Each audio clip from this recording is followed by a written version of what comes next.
Fanboy Modeling School. I do want to talk about something really cool that's happening, and Roy let me pick all the topics for tonight. So I'm running the ship, folks. I'm running the ship, but I'm not running it well. Into the ground. So we got a new Wakanda show. Actually, this wraps up two of our topics. Ryan Coogler, you might know him from such things as Fruitville, Creed, Black Panther, obviously, just got a 5-year contract with Disney to do multiple projects on Disney Plus, Marvel, what have you, but most notably, new Wakanda show. I believe the name is The Empire of Wakanda or Wakanda Forever or something like that. This is huge, folks. This is huge because a lot of people were wondering where they were going next with the Black. But first of all, shout out to Ryan Coogler, man. You did your thing. It's actually not just Ryan Coogler. This is the actual production company, which I think is really great because I didn't know that he went to school with the guy who did the score for The Mandalorian, and the composer who does the score for Mandalorian. Right, Goranson, the guy with all the hair, the wily hippie. He wears a tuxedo because he's like a fine arts guy, and then he has crazy wild hair, man. It's funny. When you have that talent level, you can do whatever you want. But what do you think about this, man? Let's start with the obvious. We're gonna get a Wakanda TV show. What do you think it's gonna be? Okay, so it could be the Dora Milaje. Another thing I'm thinking of, and I hate to say this, because you know how they're saying there might be 2 Black Panthers in the movie, a guy and a girl. They may only make Shuri Black Panther for like a second and then relegate her to a show. Which I'm not saying I wouldn't see it. I would definitely see it. I'd love her. She's my boo. But I think she deserves the movies. She's the real deal. And so some new guy should not be the Black Panther, in my opinion. I think that is her by birthright. I think that was the point of the first movie. But it could be a Shuri show. It could be a Dora Milaje show. And those are the 2 big ones that I can think of. I think it's amazing. I think it's great. I think any franchise, people are like, you can't have both a movie. You don't have enough stories. Any franchise that can't support a show in addition, like a side show, should not be a franchise. Like if you're the X-Men, you better be able to have side adventures. Dude, the only person who doesn't know the Black Panther lore and canon, like there's enough material there for like a movie, 2 spin-off movies, and a friggin' show. Any of these heroes, because if you think about it, like they're only putting a fraction of their adventures in there. Like one of the problems I had with the Captain America was like, because I'm such a Captain America fan, he didn't have enough. He didn't fight the Red Skull enough. He didn't fight Crossbones enough. And honestly, we could have made Captain America the series. It could have gone 10 seasons of him fighting his best classic stories. So this is a new way to keep the stories going. And you're right, like Black Panther has such a rich mythology. It's all sorts of crazy stuff could happen, you know? Yeah, no, absolutely. I think this is amazing, but you know what caused this victory, right? What caused it? So, it's going to come out, I think, this month. Yes, of course, it's Black History Month. Judas and the Black Messiah, which is a movie I've been dying to see, and that's Ryan Coogler's. And so people are saying that it's the front runner for like all the Best Picture, all the like Academy Awards things. That's the front runner. So because of that victory, they were like, we got to lock it down. They wanted to put a ring on him. You know what I mean? Ryan Coogler, before he goes elsewhere. So they're like, put him in a contract. We need more of him. No, so it's WB product, Black Judas, Black Messiah and Judas, which is I believe ran a real account of. Actually, you know what? That type of stuff gets me angry. I felt myself getting angry as I was about to talk about it. If you don't know what it is, go Google it yourself. It's a tragic take on the Black Panther movement, and I think they're sorely misunderstood as a movement. If I could say something, a certain YouTuber that I love and respect and think the world of, who happens to be a Caucasian, happens to be from money, said, and I didn't see the movie, they said that they made the villain of it understandable, or you could sympathize with them. And I got angry. I was like, what did this person just say? But I'm going to hold all judgment aside until I actually see it for myself. Take it out on that YouTuber, because that's the point of the movie. Is like, so this is I'm gonna cue people in who don't know, not QAnon, but I'm gonna cue you into something you may not know. This is not the first time this story has been told in regards to someone working their way into the Black Panthers or into the Nation of Islam or into the freedom rights movement or into the civil rights movement, or, you know, right next to Malcolm X. This is a common tale because it was a common practice.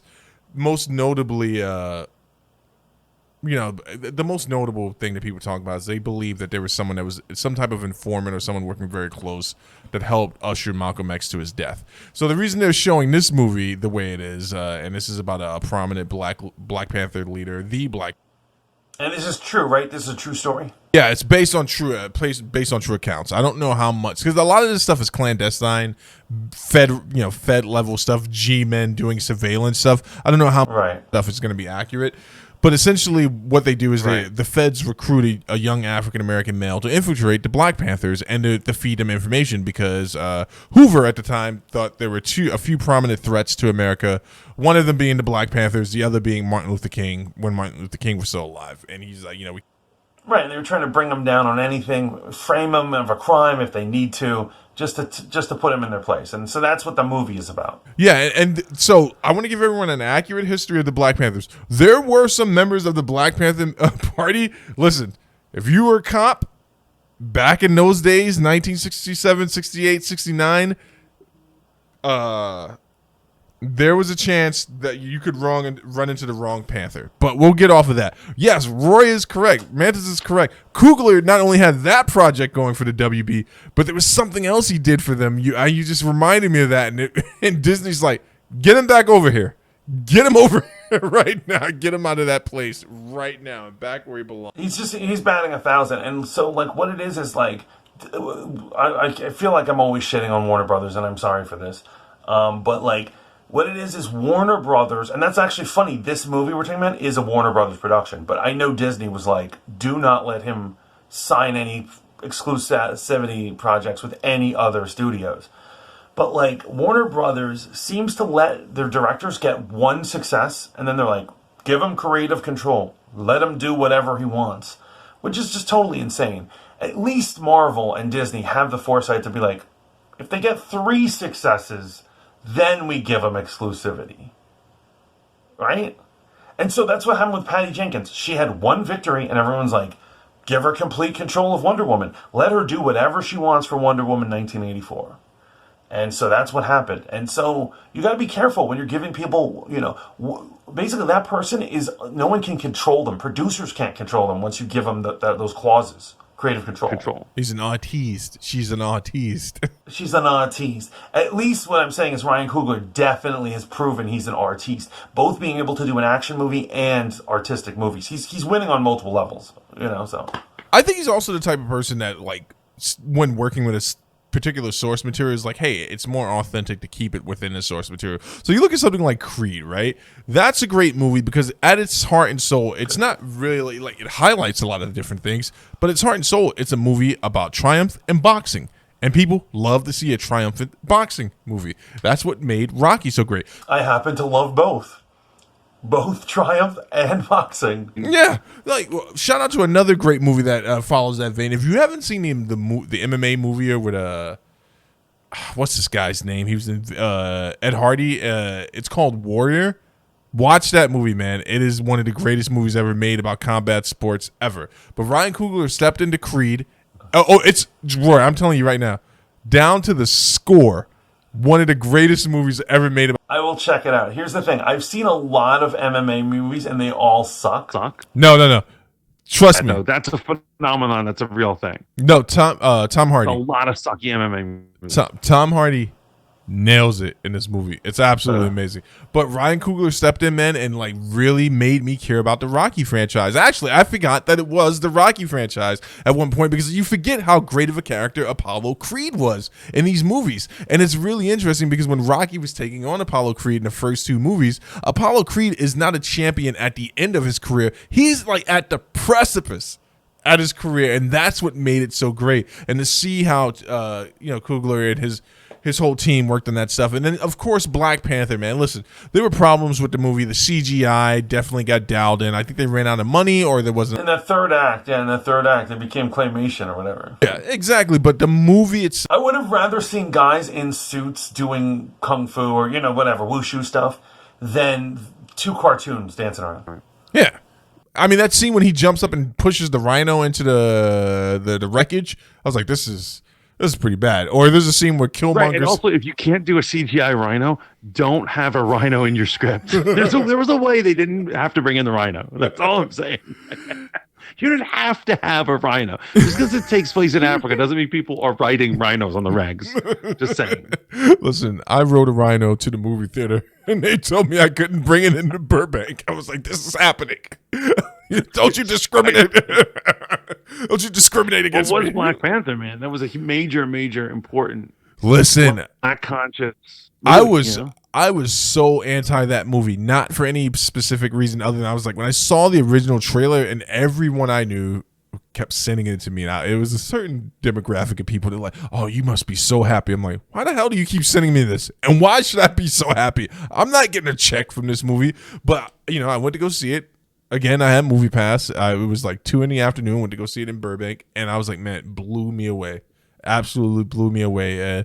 Obviously, the late, great Chadwick Boseman was amazing in the movie. I mean, he actually was amazing. He wasn't like Christian Bale compared to Tom Hardy amazing. It's like Chadwick was great, and, Michael B. Jordan was great. Actually, I think a lot of people think that Michael B. Jordan stole that movie, but I was like, man, Chadwick actually is the one that did it for me because... I think they were both equal giants, man. Yeah. Why did it have to be... I think they were surprised that Michael B. Jordan did so well. I loved it. Such a... they don't have a lot of deep villains in the Marvel Universe, which is why I'm prepared for that. Mm-hmm. But, I would say absolutely that I would say that absolutely brain fart. So here's the one thing I will say. Michael B. Jordan's character, and before we get back to the five film deal and the 5-year deal and the friggin' Wakanda show, Michael B. Jordan's character was definitely the precursor we needed before Thanos. Because prior to that, you didn't have enough. I mean, it was Loki, Michael B. Jordan, and Thanos. That's all we have for the MCU regarding villains. Red Skull was cool, but like you said, he wasn't in the movie long enough. Here's what I'm hoping for the Wakanda TV show, right? And that same YouTuber you were talking about before pitched this, and I was like, oh man, that would be really interesting. Is if they did a Black Panther show throughout the ages, showing us the pivotal moments in Wakandan history with different Black Panthers. That would be something I would be all the way in for. I would watch a Dora That's actually a good one. Yeah, I would watch a Dora Milaje show as well. It'd be interesting to see what Ryan Coogler's style of direction and his production crew, what other projects they would let them put their hands on at Disney. I'd be really interested. But this is really cool. I'm happy for him. I'm happy he's making that proverbial fat mouse house cash now. And then it's nothing. There's more you can ask for it. The only thing that's really going to be bittersweet about this, and I know it's probably bittersweet for him, is Black Panther 2. We're all still going to go see it, but he acknowledges that they had to do some major rewrites for the movie, and it's like I'm looking forward to go for it. There's no way they can do it that people are going to be satisfied. People are fighting on the internet every day. Or whether they're going to let them do their thing. And so there's this open combat going on. And we've got a situation where there's like 4 different opinions, whether it should be Shuri or whatever, all these different ones. And nothing they do is going to satisfy fans. They're in a really bad situation. I'm really scared for that movie. I hear what you're saying, man. And but here's what I'm going to say. Same thing I said to Jeff Bezos. I'm going to say to all these weirdos on the internet, fuck you. Just relax. Just relax. Well, for instance, the idea that somebody said, oh, secretly Ryan Coogler wants to write in a new character we've never heard of, become the Black Panther. And I was like, I would get enraged if that happened. This is one of those things where we're going to have to practice acceptance and patience, man. Like, we're in uncharted territory because it's not really something that's touched on in comic books, right? T'Challa has always been around. Even when we thought T'Challa was dead in the comics, it turned out to be a robot. even when he was removed from the mantle of the Black Panther, he was still around. And then when he was the Black Panther again, and Shuri took over for sure, he was the king of the dead. So he was off, meeting with the Illuminati. We're just going to have to let this whole thing play out. I've resigned myself to the fact that I am not going to get upset. I'm going to go see it, man. I'm going to honor the property, and I hope they do something good with it. And so also, as long as we're talking about consciousness movies, just on the side note, I got to say, what I hope wins Best Picture this year is Ma Rainey's Black Book. Have you seen it? No. On Netflix? No. Chadwick Boseman is in it. Oh, yeah. I remember. You didn't do a review. It's about jazz and stuff. It's so good. It's so remarkable. It was my favorite movie of the year so far. Yeah, I was really surprised that you didn't do a review on that one because I remember you telling me you're watching it. I was like, oh, this is probably going to be another killer review. Too much, right? Too much, I think. I could, I just didn't, I'm trying to keep my fans into like friggin' or comic book related. Gotcha. I wish I could review half the, like every movie I liked, everyone I gave an A this year. A new policy for my channel. Maybe I should, if I see a movie and I gave it an A, I should give it a review. Listen, here's what I say, right? Do it, man. Do it. I think do it. Do it. And Bezos, fuck you. I'll be saying that until I go to sleep tonight, man. That's gonna be our catchphrase of 2021, my friend.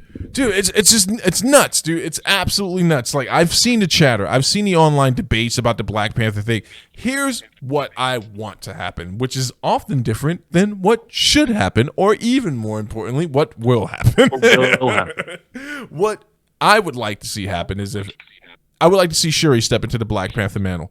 I would like to see her do that in a way, in a story arc that's done over at least the first movie. She becomes the Black Panther, and then seeing what it's like for her being the Black Panther. In a way, in some ways, I kind of do wish we could get a Disney Plus building it up until leading in, why she became the Black Panther.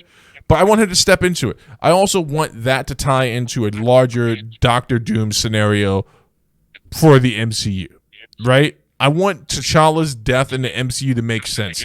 I want him not to die from some random disease, but, the character. I want him to die in combat. Make it worthwhile and why she steps up to become the Black Panther. I think they are going to kill him in combat. Yeah, it doesn't, and you don't need M'Baku to step in, right? That makes no sense. And you don't need zero sense. And if you want to bring Michael B. Jordan back, bro. No, he's the white ape or the ape man or whatever, man ape. It's great. He's a great actor. He's no Black Panther. First movie he proved he wasn't by losing. Yeah, because he's a loser. Dude, people were trying to say Lapino was going to step in as the Black Panther. I'm like, what are you talking about? It doesn't even make sense. Ryan Coogler, we got you for 5 years, man. I'm really interested to see what you're doing, man. You think about the people who were going to direct Black Panther if they didn't pick Coogler. Some scary names on that list. I'm so happy he was the one that wrote it and directed it. Right, actually, Ava DuVernay, who I don't know if you know, I'm actually a hater of her, man. I think that she does. People act like she is God's gift to directors. It's only because, no offense, I will say that her body of work does not stand up. I'm not even sure I know her body of work. What? So what it is, she did do Selma. And I will say Selma is an excellent film. I love that movie. Yeah. But she did A Wrinkle in Time. Oh, that is... also, she announces a lot. She's the queen of announcing movies and never making them. Ah, that's right. Oh, she was supposed to be working on a DC property. What DC property? Naomi. Oh, where is it? Where is it? I think they pitched her Eternals. It was New Gods. She was supposed to be doing New Gods, and yes. That was years ago. Never material. She swore she was going to do it. Never happened. Yeah. Things. Yeah. She was supposed to do a documentary on a rapper who died. I mean, we could go over rappers who died, but a rapper who it'll come to me later. Okay. Just like my brain fart. But I'm just saying she doesn't follow through. No.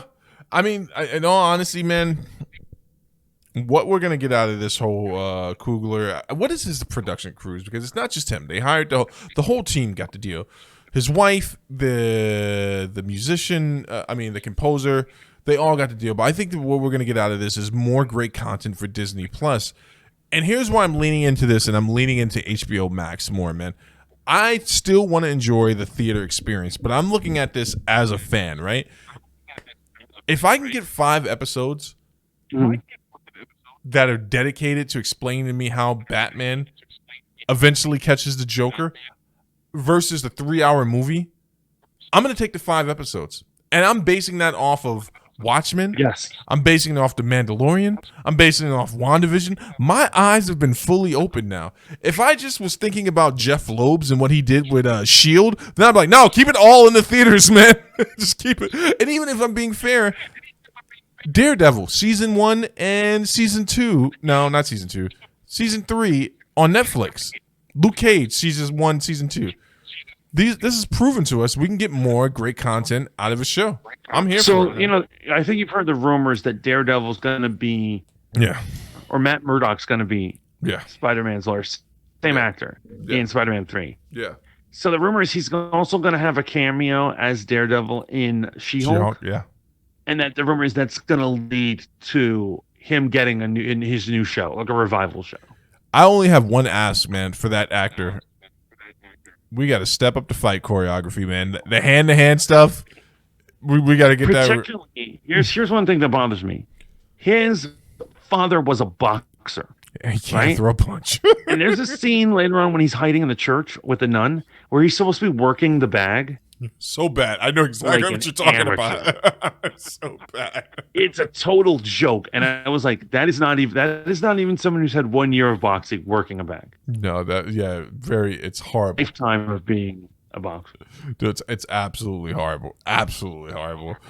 I'm interested to see where Coogler is going to go with this whole thing, man. And I'm interested to see what's going to happen. Right. We got exciting stuff happening. We got WandaVision coming on Thursday. We got Falcon and the Winter Soldier coming up soon. We got a monkey with a bone stick beating an Omega level apex predator in a hand-to-hand fight. We got Zack Snyder's 4-hour goodbye letter to his fans. And we have at least this month Judas and the Black Messiah, which I know is not in the realm of fandom, but I'm watching it, and can't wait to see it. I suggest you watch it. But you know what we're not going to have, Roy? And all that stuff I just named, do you know what we're not going to have? We're not going to have Black Widow. It's never. I'm starting to think that this movie is like the Chronic 2000. It's never going to happen. It's not. So here's what I'm saying. I know there's a lot of diehards who are like, it needs to be in theaters. It's an action movie, blah, blah, blah, blah, blah. I think it's time that they just admit beat some of us out, put it on Disney Plus, put a price tag of $30 on it. We all know we're gonna pay it. No, according to Fat Mantis, I won't do this. I have morals. I have principles. You know how many haters? You know how many haters? Like that time is that ship is coming, gone. I'm gonna pay for it, right? If they release it on digital, I'm buying it tomorrow. Did you like what you heard? Check out the full episode. Just click the link down below. And remember to like, share, and subscribe.